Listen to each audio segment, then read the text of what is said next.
이제 주린이 구조대 2부를 가봐야 되는데 2부가 내용은 조금 어려울 수도 있을 것 같아요. 네, 가영 씨가 최대한 쉽게 풀어주실 네. 겁니다. 저 그냥 ETF 잘 모르니까 그냥 모르면 모르는 대로 좀 질문 드려보겠습니다. 네. 예. 자, 그러면 주린이 구조대 2부 여러분의 호랑이 선생님 최창규 미래에셋 자산운용 ETF 리서치 본부 본부장님 모시겠습니다. 어서 오세요. 안녕하세요. 예. 제가 보직이 바뀌었습니다. 아. 네, ETF 컨설팅 본부장. 아. 네, 리서치 본부. 네, 컨설팅 본부. 이제 리서치는 안 하시고. 리서치 따위 필요 없다. 이런 장에서 무슨 리서치 따위가 의미가 있냐. 이렇게 상처받은 주린이들의 마음을 네. 잘 복돋아주고 컨설팅 치유해주고 컨설팅해주고 또 언제 또 바닥권에서 사야 되는지 어느 정도가 뭐 저도 잘 모르지만 네. 어느 정도가 저점이라고 생각하는지 뭐 제 아는 범위 내에서 얼마든지 말씀드릴 수 있거든요. 네, 못 맞춰서 그렇지. 컨설. 네.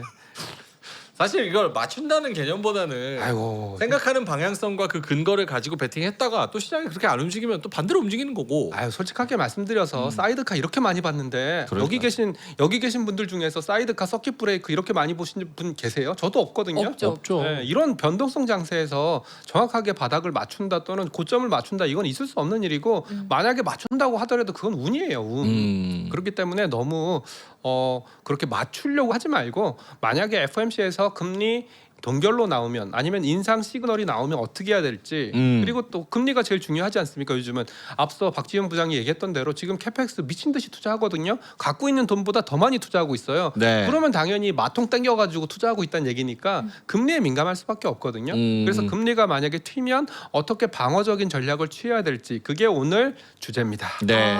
썰이 길었네요.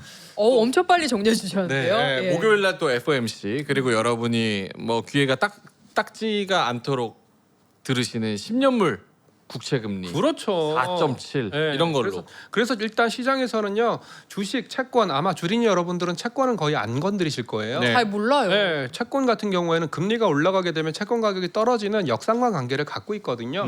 그러면 우리가 방금 얘기했던 것처럼 금리 인상 시그널이 보인다 아니면 금리 인상 기조가 보인다 그 얘기는 채권 가격이 많이 떨어졌다는 얘기예요. 네. 그래서 오히려 채권 하시는 분들 중에서는 야 올해 금리 인상 2번 정도는 이미 시장 금리에 반영이 되어 있어. 미리 채권 가격이 떨어져 있어. 그러니까 지금 오히려 채권을 사야 될 때 아니야? 이렇게 말씀하시는 분들도 계세요. 그래서 오늘 준비한 주제는 뭐냐면 채권과 주식을 혼합한 채권 혼합형 ETF를 오늘의 주제로 가지고 왔고요. 그리고 박가영 앵커님 혹시 SK 하이닉스 ADR을 네. 국내 상장된 ETF에는 담고 있을까요? 안 담고 있을까요? 안 정답. 담고 있어요. 안 담고 있다. 담고 있어요. 네. 진짜요? 어떻게 담아요? 액티브 ETF들은 담을 수가 있어요. 와. 네, 그래서 그 얘기까지 좀 드릴게요. 그리고 네. 또 ADR 얘기 제가 지난번에 한번 드렸으니까 SK 하이닉스 ADR, SK 하이닉스 본주 왜 ADR을 담았을까, 본주를 안 담았을까, 뭐 이런 얘기도 제가 말미에 조금 드리도록 하겠습니다. 네.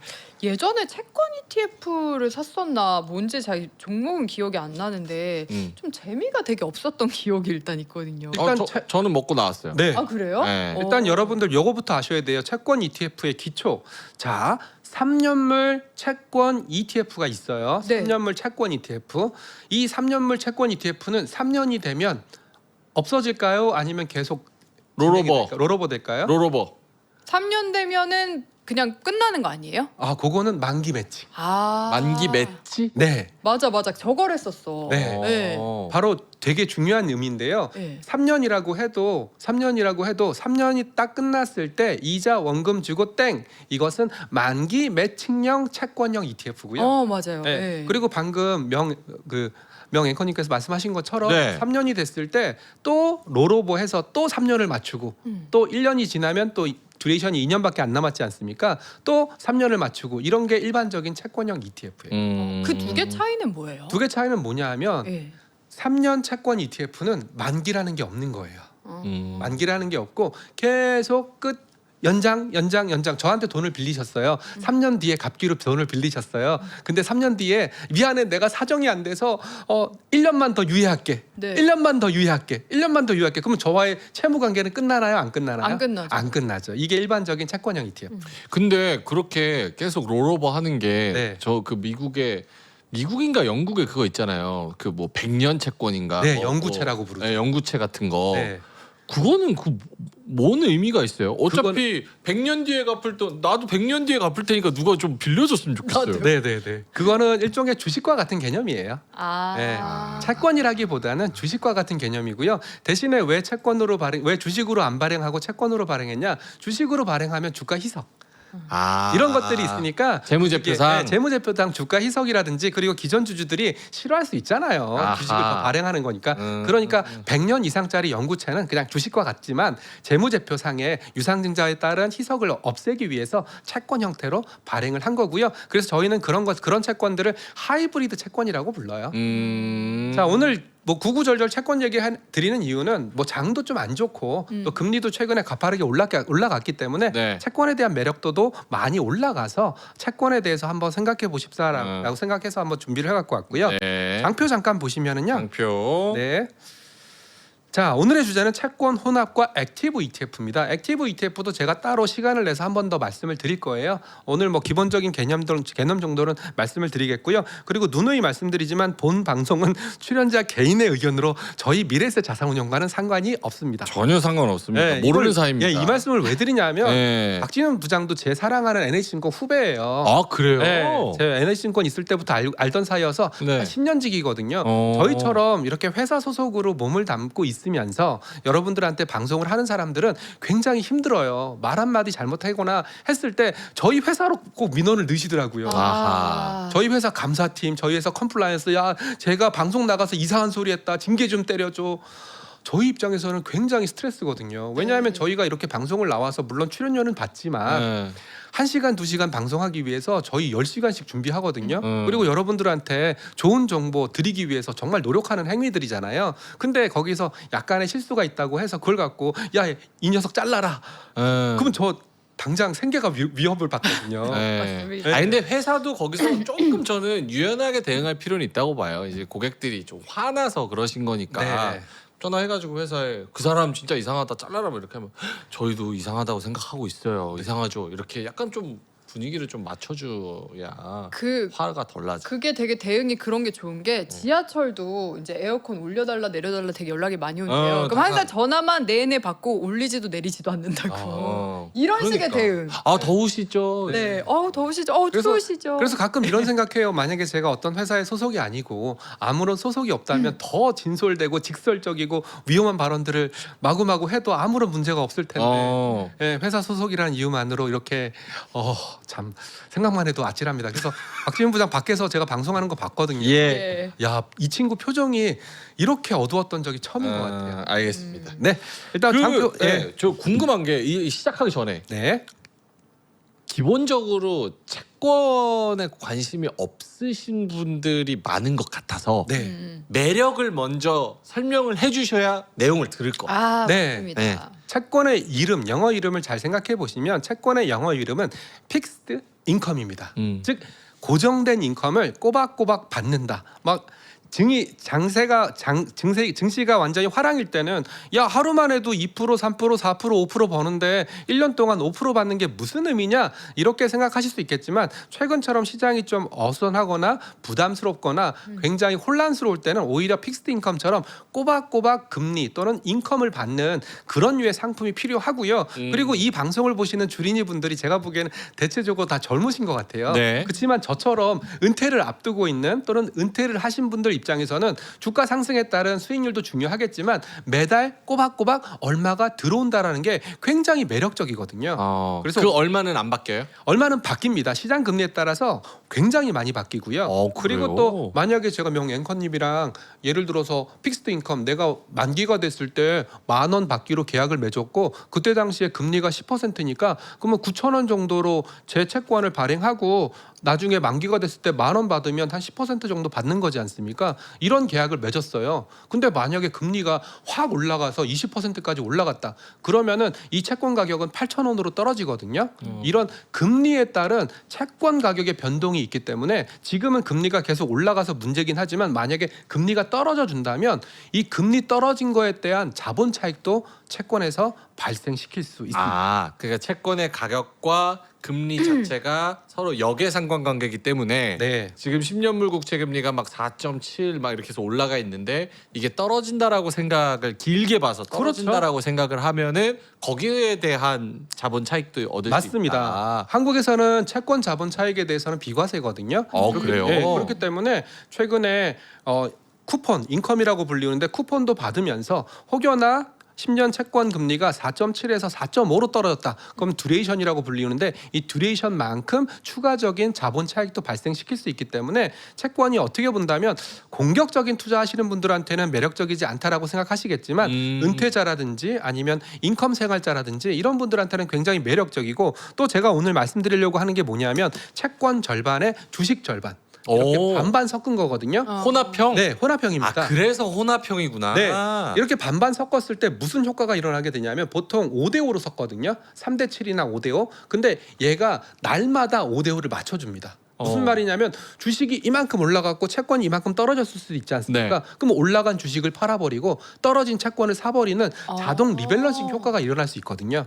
그래서 제가 오늘 같은 장에 요즘 같은 장에는 이렇게 자동 리밸런싱 기능이 있으니까 오히려 채권 혼합형이 마음이 편할 수 있다라는 관점에서 오늘 준비해 갖고 왔습니다. 그렇네. 되게 안정적이긴 하겠네요. 네, 그러면 오늘 뭘 설명해 줄 거냐면 네. 이 주식 50% 또는 30% 채권 주식은 뭐 담고 있는지 이걸 좀 설명을 드릴 거예요. 좋아요. 굉장히 재미있는 주식들이 많습니다. 자, 화면 잠깐 주시면은요.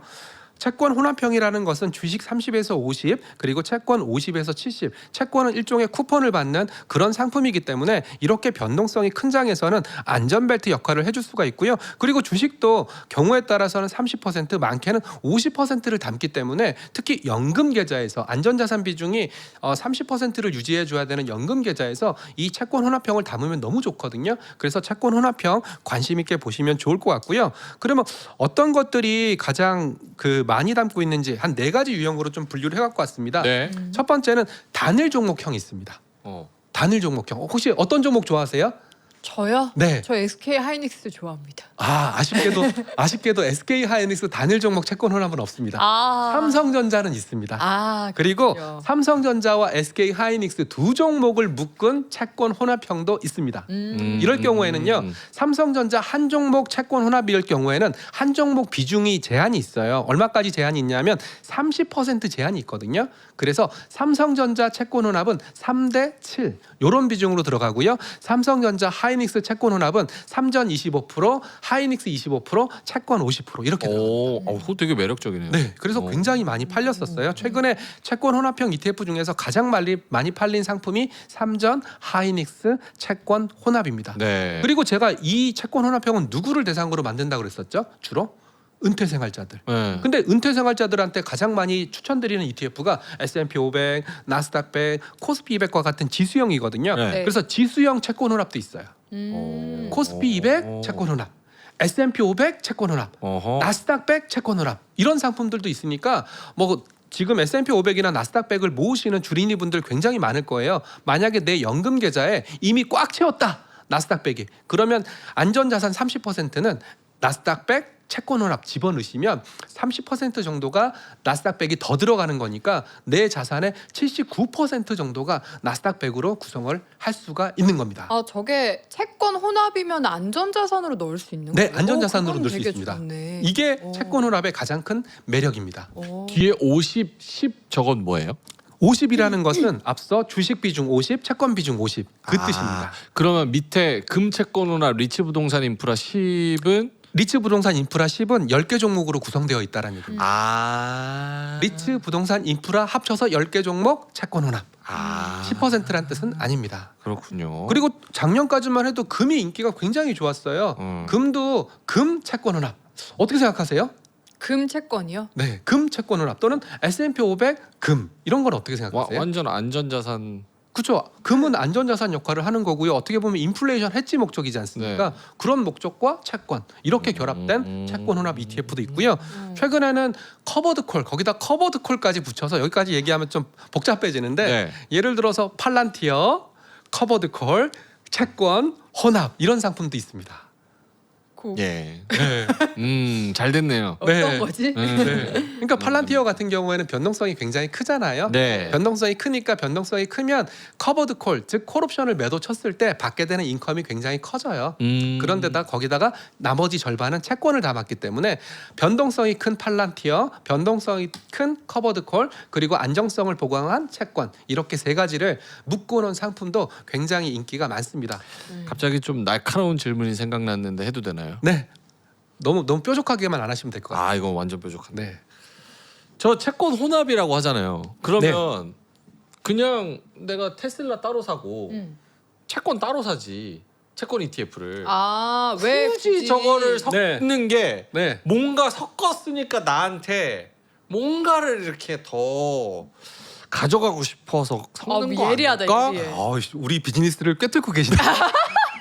인정하시는 거예요. 네. 카바를 쳐줘야죠. 네, 인정합니다. 카바드 콜. 네, 인정합니다. 인정. 네, 인정합니다.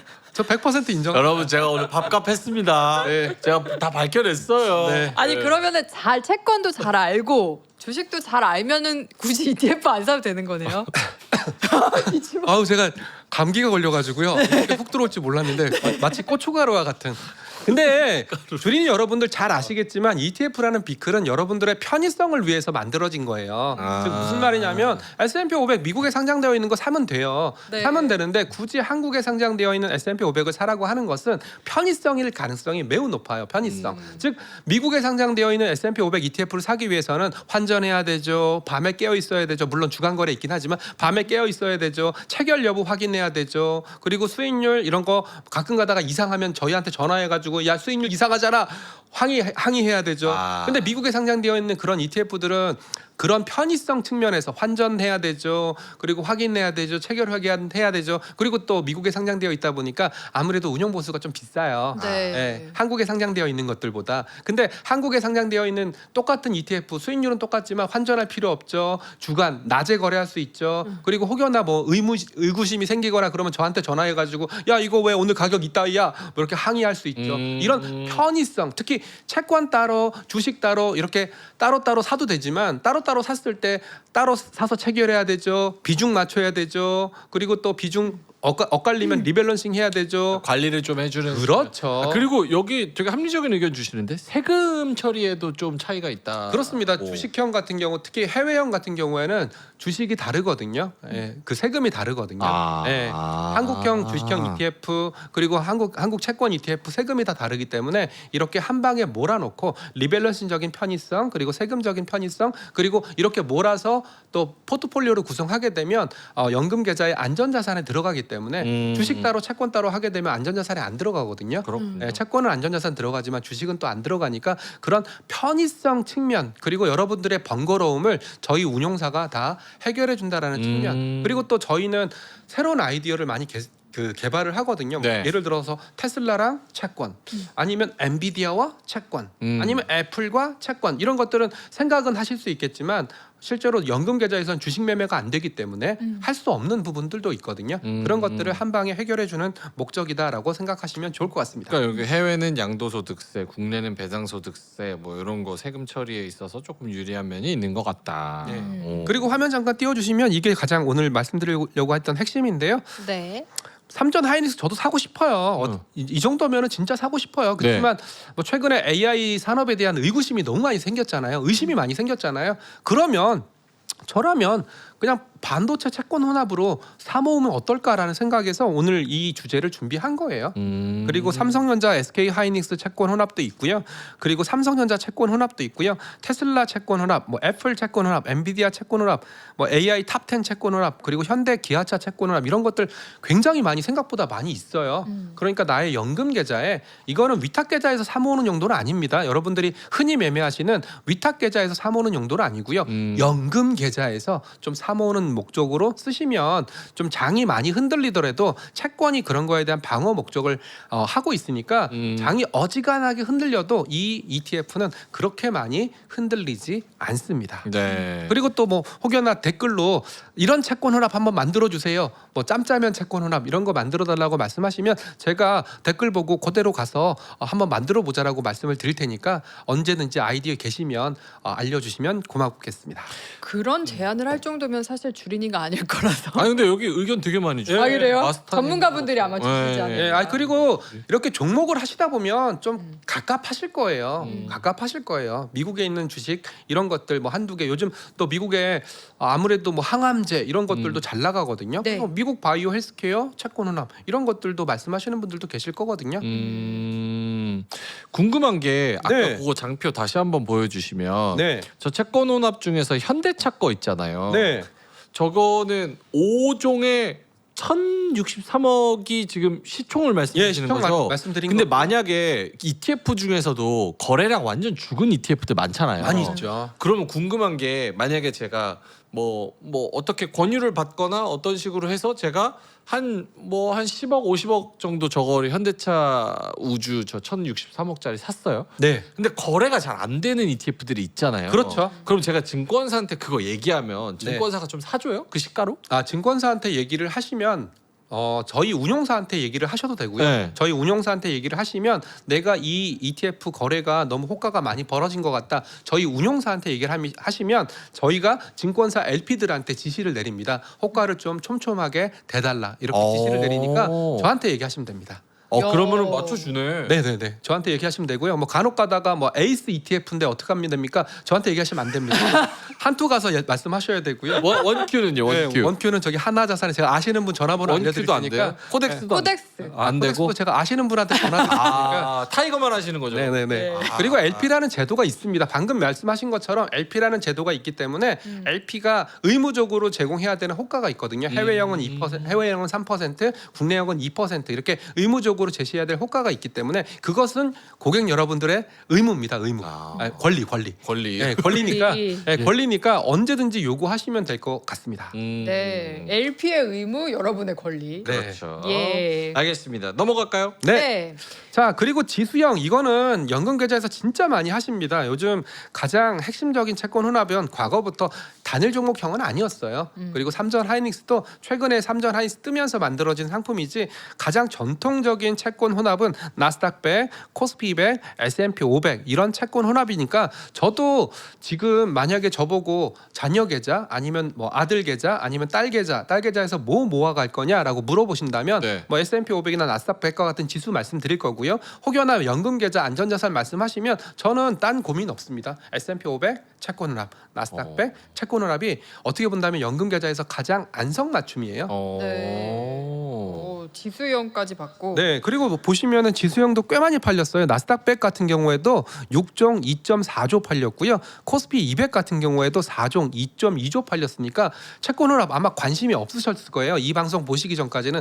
그런데도 불구하고 2조 원 4조 원 둘이 합쳐서 4조 원 이상 팔린 상품이니까 이런 채권 혼합도 은근히 수요가 많다라고 보시면 좋을 것 같고요. 마지막으로 최근에 코스닥 150 채권 혼합이 방금 말씀하신 원큐에서 나왔어요. 네. 네, 코스닥 150 채권 혼합. 그래서 저도 코스닥 150이 뭐 매번 방송 나올 때마다 저의 아픈 손가락 중에 하나긴 한데 네. 코스닥이 이 정도 떨어졌으면 글쎄요. 뭐 저도 26년 차 금융인이지만 코스닥이 이렇게 많이 떨어졌던 적이 없었거든요. 그러니까요. 코스피 대비해서도 이렇게 많이 떨어졌던 적이 없으니까 만약에 코스닥 150을 좀 사모으는 개념으로 생각을 하신다면 코스닥 150 채권 혼합으로 한번 사모으시는 것도 저는 좀 안전판 역할을 채권이 안전판 역할을 해주면서 또 코스닥 150의 상승을 쫓아갈 수 있으니까 뭐 그런 것도 고민해 보시면 좋을 것 같습니다. 그 채팅창에 많이 이제 아이디어 ETF 관련된 예, 예. 아이디어 주라고 하셨잖아요. 네네네. 지금 노트님이 순환매 ETF를 만들어 달라. 이것도 순환매. 가능한 건가요? 가능합니다. 그다음에 예. 오. 참고로 이 말씀 들으니까 모멘텀이란 전략 아시죠? 여기서 모멘텀은 두 가지가 있습니다. 가격 모멘텀과 이익 모멘텀. 아까 박지훈 부장이 얘기했던 것은 이익 모멘텀이고요. 네. 방금 얘기했던 순환매는 가격 모멘텀. 예를 들어서 지금 52주 신고가 기준으로 52주 신고가에 가장 근접해 있는 업종만 사고 나머지 업종은 팔고 또 다음 주 지나서 52주 신고가에 근접해 있는 업종 사고 그런 로테이션 전략 쓰는 퀀트 ETF도 과거에는 있었어요. 과거엔 있었는데 요즘은 그런 모멘텀 전략을 많이 안 쓰시더라고요. 아니 왜냐면은 순환매 개인들이 따라가긴 그렇죠. 힘드니까. 그렇죠. 좋은 아이디어인데요. ETF에서 해주면은 너무 약간 예. 솔깃할 것 네, 같아서 그런 여쭤봤어요. 식으로 모멘텀 가격 모멘텀에 의거해서 순환매를 돌리는 형태의 펀드들이나 퀀트 펀드라고 부르는데 펀드들이나 이런 것들도 있고요. 뭐 저희도 한번 진지하게 고민해 볼 거고요. 네. 그리고 이름 말씀 주시면 나중에 ETF 상품화되면 이름 달아드릴게요. 어떻게요? 아 농담입니다. 아니. 타이거 노트 순환매 ETF. 네, 네. 감사합니다. 타이거 네. 주린이 순환매 ETF 주린이 구조 대 순환매 ETF. 어. 근데 그거 통과돼요? 안 돼요. 그래서 제 꿈 중에 하나가 오늘 좀 이상하시다는 의견이 예, 예. 제가 감기 걸려서 그렇습니다. 감기 걸려. 감기 한 분은 건강 검진을, 네. 한 분은 감기 걸리죠. 아유 감기가 안 났습니다. 저희가 그나마 네. 감기에는 또 저희가 본부장님 또 이제 감기 걸리셨다고 해가지고 네. 저희가 원래 다른 광고였는데 음. 요걸로 이제 좀 바꿨습니다. 네이처샵 레몬 머틀 오. 릴렉스 타임. 근데 예. 레몬 머틀이 뭐예요? 레몬 머틀이 네. 허브인데 오. 레몬 이게 그냥 어떤 잎사귀예요. 음. 근데 레몬보다 레몬 향이 더 상쾌하고 쫙 올라와요. 오. 맞아요. 훨씬 깊고 진한 향. 아 그러면 레몬보다 더 레몬 같은? 네. 하지만 시큼함은 없습니다. 어쩐지. 네, 한번 네. 드셔보세요. 근데 따뜻하게 먹어도 좋을 것 같은데. 그렇죠. 네. 감기 같은 거 있을 때는 따뜻하게 해서 드셔도 너무 좋고요. 왜냐하면 이게 사게 드렸나요? 오. 지금 입속에서 기분이. 입속에서 레몬 향이 계속 맴도는데요. 그쵸. 네. 너무 좋죠. 이게 티백용으로도 나오고 그냥 희석하는 콜드브루 형태로도 나와서 취향 따라 이제 골라서 드시면 돼요. 그래서 너무 좀 좋죠. 따뜻하게 드시는 걸 좋아하는 분들은 이렇게 티백 사가지고 하면 되고 아닌 분들은 콜드브루 사서 바로 얼음 넣어서 먹으면 시원하게 드실 수 있습니다. 근데 카페인 때문에 저는 좀 못 먹을 것 같아요. 이거 카페인 없잖아요. 카페인 없어요? 카페인 없어요. 어. 예, 허브. 허브 아로마. 예, 카페인 없습니다, 여러분. 그러면 다 마시지. 밤에 드셔도 됩니다. 네, 그래서 밤에 특히나 지금 이 시간쯤에서 장 끝나고 약간 방송까지 보고 이제 좀 약간 늘어진다 싶을 때 드시면 릴렉스하게도 여러분 너무 좋습니다. 저 자기 직전에 먹으면 어떤가요? 자기 그쵸? 직전에. 자기 예, 직전에. 자면서 먹어도 좋아요. 아 자면서. 네. 자면서 이렇게 꽂아놓고 이렇게 그렇지. 호스에다 꽂아놓고 팔고 싶은 거 맞지? 예. 꽂아놓고 자는 사람도 있대요. 가영이네가 봤대요. 너무 좋아가지고 너무 좋아서 레몬 버틀. 예. 아니, 본인이 시작해놓고 왜 나한테 돌리시는 거예요? 근데 꽂아놓고. 근데 레몬 말고 다른 맛은 없나요? 레몬 머틀 말고는 다른 맛을 취급을 안 합니다. 뭐 홍차 머틀. 그런 거는 말도 안 되는 얘기예요. 왜냐면 허브 머틀. 그럴 그런 거 수가 없어요. 없는 게 네. 요걸 먹고 나면 다른 건 맛이 없어. 요것만 맛있어. 그래서 저희는 딱 하나만 취급합니다, 여러분. 이게 좋은 게 우거지 순살 감자탕 사신 분들은 아까 광고할 때 사신 분들은 어쩔 수 없이 이것까지 같이 구매를 하시는 게 훨씬 좋을 것 같아요. 그죠? 왜냐면 감자탕 먹고 요거 하나 딱 마시니까 입가심이 너무 이 안 닦아도 될 것 같아요. 이거 괜찮나요? 저 오늘 이 안 닦고 자겠습니다. 예, 오늘 예. 닦지 마시고 예. 진짜 닦지 마. 다음부터는 레몬 머틀 치약 릴렉스 타임. 예. 좋습니다. 예. 예. 죄송합니다. 네이처 레몬 머틀 티백 세트 저희가 티백 30포, 30포 2개 그리고 파우치 티백 5개 이렇게 세트도 있고요. 30포 1개, 콜드브루 500ml 파우치 티백 5개 이렇게 세트도 있습니다. 여기 맞습니다. 슈퍼푸드여서 여러분들이 한번 들어가 보셔서 한번 살펴보시고 A 세트, B 세트 한번 쫙 보시고 향긋하니 너무 좋아요. 진짜 네. 한 번만 드셔보세요. 그러니까요. 4만 네. 원밖에 안 하잖아요. 한 번 드셔보세요. 질리지 않는 맛. 탄산수에 넣어 먹어도 전 개인적으로 굉장히 맛있지 않아요? 좋은 아이디어인데요. 네. 예. 저는 그 생각했어요. 소주에다가 넣어 먹으면 어떤 맛일까? 아, 그러면 레몬 소주일까? 아, 근데 레몬 소주는 이제 인위적인 단맛인데 이거 넣어서 먹으면 딱 향만 쫙 도니까 소주가 더 맛있고. 안 취하겠는데요? 안 취하죠. 네. 네. 취해도 모르죠. 아, 제가 릴렉스하니까. 감기 걸려 있으니까 이제 소주에다가 고춧가루 타가지고 먹고 자야 되나? 콩나물국에 네, 그 생각하고 있었는데 원래 고추 이렇게 썰어서 넣지 않나요? 아 그런가요? 오이도 썰어서 넣고 막 했었는데. 맞습니다. 네, 기가 막혔는데 네. 예. 옛날에 예전에 그 유사과학 이런 게 막 유행할 때가 좀 낭만이 맞아요, 있었어요. 맞아요. 그때는 그냥 땅도 파먹고 땅강아지처럼 땅도 파먹고 해도 그러니까요. 감기 안 걸리고 했었는데 요즘은 좋은 거 많이 먹으니까 오히려 더 감기 걸리고 몸도 안 좋아지는 것 같아요. 그러니까요. 네. 저 개미 주워 먹었어요 놀이터에서. 감기 어머나. 한 번도 안 걸리고. 오. 네. 하늘소 있었는데 옛날에 놀이터 하늘소 장수 하늘소. 아 모두가 개미를 먹은 거군요. 네. 난 나만 먹었나 했는데. 저 씹지는 않았어요. 예, 시큼한 맛이 나죠. 네. 시큼한 맛. 아 많이 드셨나 보네. 예, 레몬 머틀 맛이죠. 예. 아 이게 우리 이거 네. 고맙습니다. 자 고정 댓글 링크 달아드리고요. 예, 조금만 더 진도 나가겠습니다. 네. 앞서 이제 단일 종목형 그리고 지수형 두 가지 말씀드렸는데요. 실제로 채권 혼합형은 그거 말고도 재미있는 기초 자산이 많이 있어요. 화면 잠깐 보시면은요. 작년에 좀 유행했던 자산이 금이었고요. 은이 작년에 유행을 많이 했었거든요. 워낙 산업재로서의 희소성과 귀금속으로서의 자산 가치가 부각되면서 금, 은 가격이 굉장히 많이 움직였어요. 근데 한 가지 조심하셔야 될 건 뭐냐면 가격이 많이 움직이니까 잘못 들어갔던 사람들은 좀 손실이 많았거든요. 네. 그러다 보니까 저희 입장에서는 자연스럽게 금, 채권 혼합 또는 은, 채권 혼합, 금과 채권을 섞으면 어떨까 이런 생각을 하게 됐고요. 실제로 많이 팔리진 않았습니다. 금 채권 혼합이 984억, 은 채권 혼합이 85억 정도밖에 안 팔렸지만 금과 은을 채권과 묶는다라는 아이디어인 상품도 있으니까 금에 대한 관심, 은에 대한 관심이 있으신 분들은 이것도 좀 체크해 보시면 좋을 것 같고요. 그리고 마지막으로 뭐 커버드 콜형, 커버드 콜은 뭐 팔란티어, 테슬라, 코스피백, 알리바바, 커버드 콜, 채권 혼합, 즉 변동성이 큰 종목들. 변동성이 큰 종목들을 기초로 잡고 커버드 콜을 치고 나머지 50%는 채권을 섞어서 변동성 큰 자산의 그 변동성을 해지하기 위한 목적으로 나와 있는 상품들도 있다. 그리고 이런 상품들은 궁극적으로 어떻게 뭘 하기 위해서 하는 거냐? 요겁니다. 자동으로 리밸런싱을 해줍니다. 네.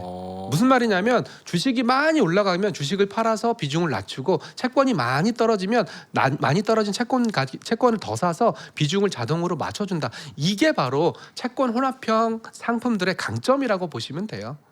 근데 대신에 주식이 많이 올라도 그만큼 수익을 보지는 못해요. 그렇죠. 아무래도 주식 비중이 노출도가 30에서 50%밖에 안 되기 때문에 주식이 10 올라갔다고 하더라도 3 또는 5 정도밖에 못 올라가는 한계는 있지만 요즘처럼 계속 급등락을 반복한다든지 이런 국면에서는 자동 리밸런싱에 따른 어떻게 본다면 수익률 측면에서는 굉장히 안정적이다라는 것이 채권 혼합형의 강점입니다. 예. 그래서 제가 단기적으로 수익률을 한번 갖고 와봤어요. 삼성전자 하이닉스 채권 혼합의 수익률을 갖고 왔더니 최근에 삼전 하이닉스 주가가 조정이 좀 컸었지 않습니까? 네. 이런 삼전 하이닉스 채권 혼합은 그래도 뭐 삼전 하이닉스보다는 못하지만 수익률 방어 측면에서는 굉장히 양호했다라고 말씀을 드리겠습니다.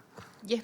알겠습니다. 저게 약간 구조를 생각해 보니까 되게 좀 희한하긴 하네요. 왜냐면 금리가 올라간다는 거는 성장주들이 좀 맥을 못 춘다라는 개념인데, 그렇죠. 그러니까 성장주들이 맥을 못 추는 금리가 높은 고금리의 시대면 채권 가격은 오히려 떨어지죠. 떨어지죠. 네, 채권 가격 그리고 떨어집니다.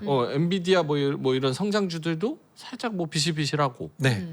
어. 근데 얘가 보통 갖고 있는 채권이 방금 말씀하신 내용은 채권의 만기가 좀 길어야지 금리 영향을 좀 받는데 여기서 들고 있는 채권들은 보통 2, 3년 만기짜리예요. 2, 3년 만기이기 때문에 말씀하신 것처럼 뭐 금리가 4%에서 5%, 5%에서 6% 이렇게까지 드라마틱하게 올라가지 않는 한 그냥 꼬박꼬박 채권에서 이자 받아 먹으면서 주식 비중 조절하면서 네. 이런 역할을 하기 때문에 저는 이런 장일수록 최근 같은 장일수록 물론 지금 장에서 언제 반등이 나올지 모르겠지만 저는 뭐 반등이 나온다고 하더라도 약간 계단식 반등이 나오지 않을까 이런 생각을 좀 하고 있거든요.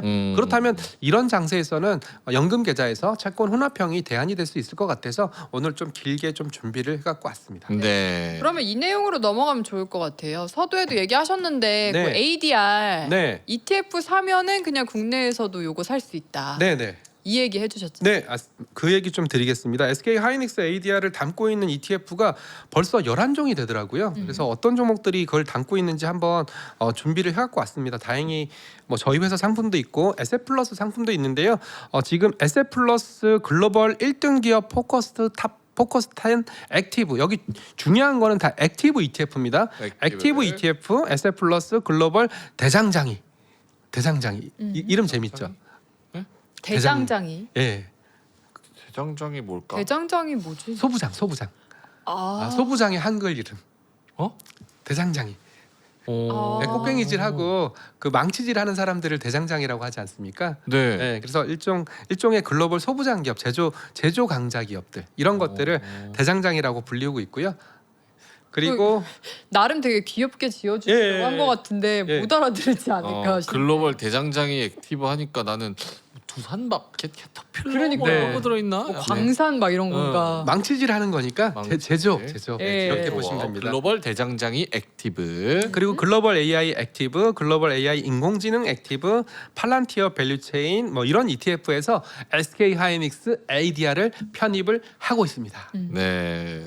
자, 공통점이 뭘까요? 공통점 아까도 말씀을 드렸는데 공통점은 액티브. 예, 맞습니다. SK 하이닉스 ADR은 아직까지 지수에 편입된 게 없어요. 뭐 필라델피아 반도체 지수라든지 편입이 기대되고 있지만 아직까지 특정 지수에 편입된 게 없으니까 그 지수를 쫓아가는 패시브 ETF는 이 SK 하이닉스 ADR을 아직까지는 지수에 없으니까 담을 수가 없는데 액티브 ETF는 제가 말씀드리지만 기초 지수가 있긴 있어요. 기초 지수가 있긴 있는데 그 기초 지수를 100% 따라갈 필요는 없어요. 정확하게 말씀드리면 기초 지수가 있는데 그 기초 지수의 일간 수익률 그리고 내 ETF의 나부 수익률을 비교를 해서 이 상관계수가 0.7 이상만 유지하면 되거든요. 그러니까 어떻게 본다면 펀드 매니저의 역량이 아니면 펀드 매니저의 자유도가 굉장히 높은 거죠.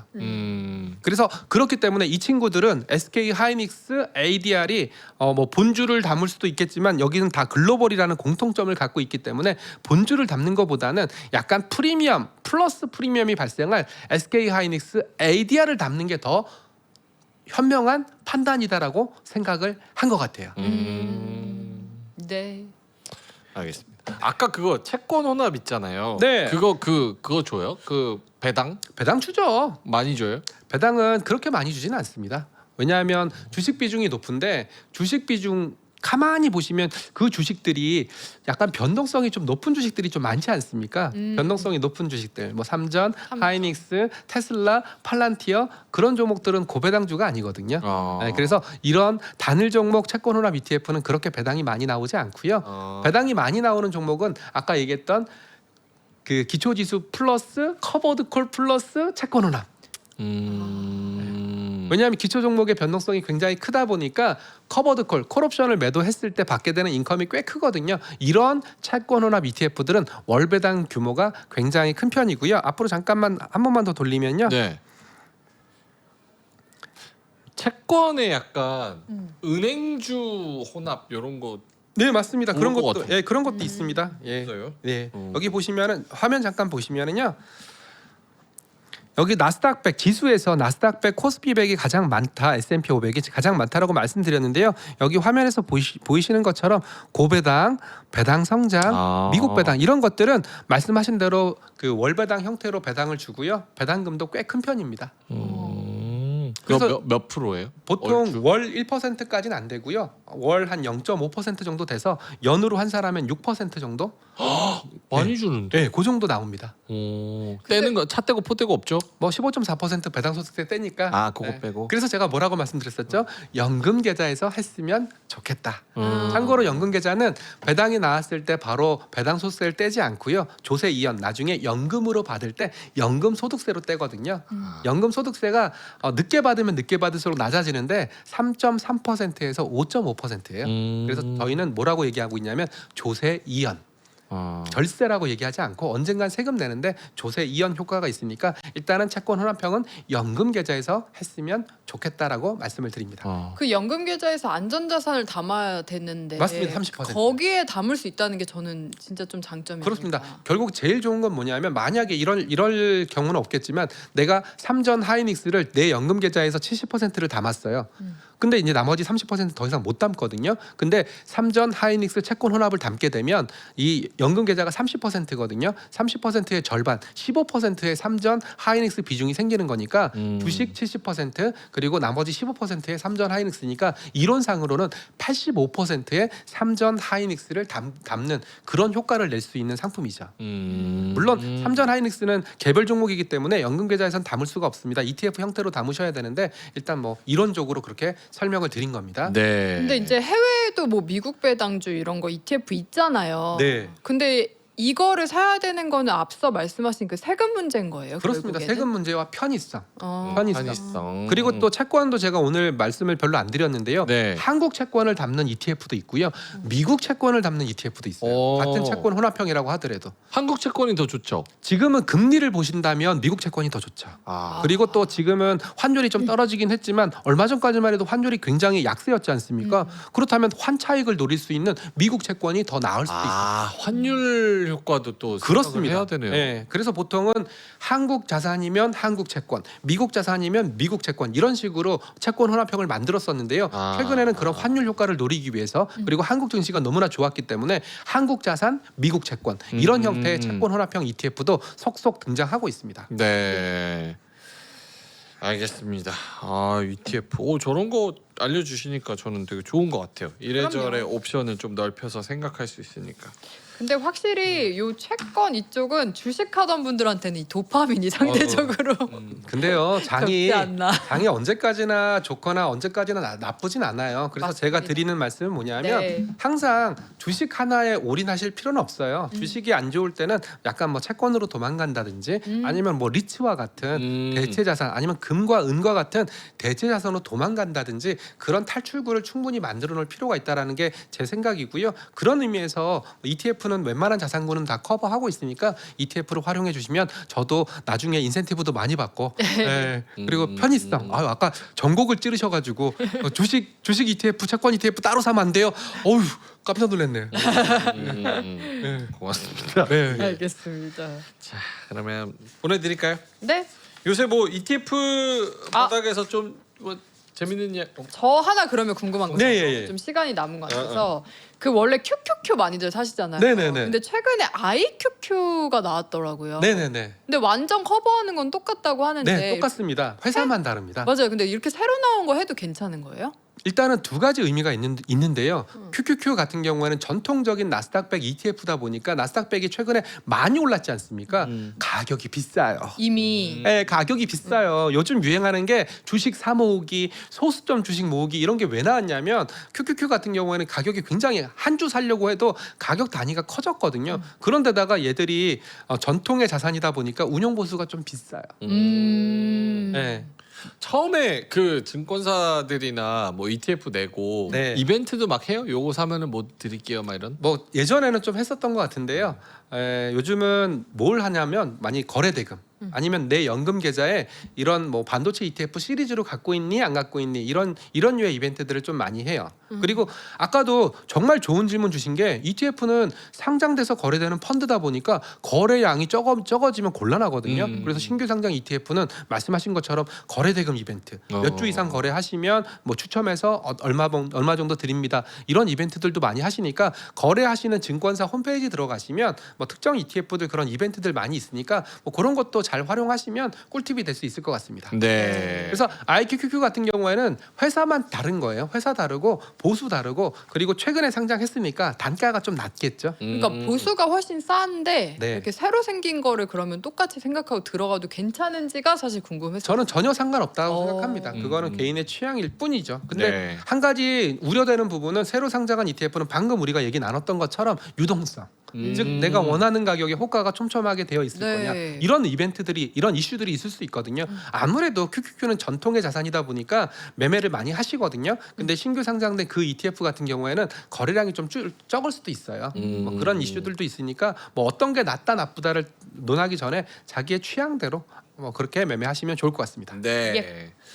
알겠습니다. 자, 그러면 우리 미래에셋 자산운용 ETF 컨설팅 본부 네. 컨설팅 본부 본부장님 우리 최창규 호랑이 선생님은 여기서 인사드리도록 하겠습니다. 고맙습니다. 감사합니다. 감사합니다. 네.